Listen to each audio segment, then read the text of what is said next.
Wala akong masabi.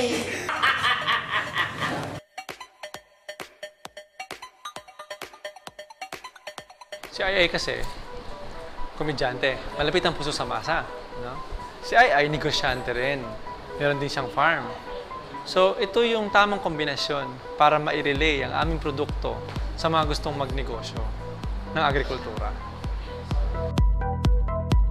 Naniniwala kasi ako dito sa Golden Bean, maganda yung produkto dahil kami rin may babuyan, quality yung feeds at saka mabilis yung paglaki ng mga baboy. Kinikilig. Wala akong feelings na gano'n eh.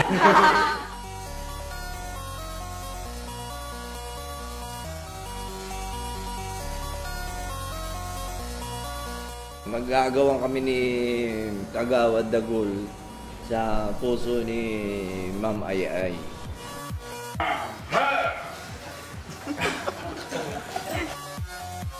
Ito'y tinatawag na triangle. No? Kaya lang hindi isosceles triangle. Maliit yung kalabang ko eh. Ikaw ba? May the best man win na lang. Tingnan na lang natin kung sino talaga. Ang maliit ay nakakapuin. Doon ko sa madadali. Kaya napili namin si Dagul dahil tingin namin ang advokasya ng Kalata Corporation at ang Golden Bean is pagtulong sa mga magsasaka upang magkaroon ng magandang negosyo. Common ang goal namin para makatulong sa tao. Sa pangalan pa lang, Golden. Ano bang Golden? Ginto. Pag itong binili nyo, ipapakain nyo sa mga hayop nyo, malaki ang tubo. Kaya nga Golden. Unang-una, mura.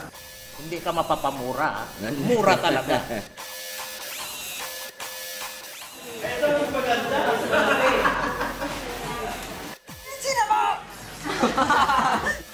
Alam niyo si Brad Pitt kasi nagsimula yan sa maliit. Nagsimula yan from nothing din. Pero ngayon, kita niyo naman siya, umasenso, sumikat na.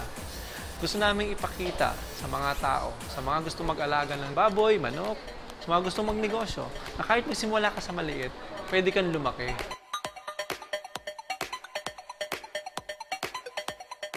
Init na init kayo ah. Oh, yan, di mo ba nabenta yan?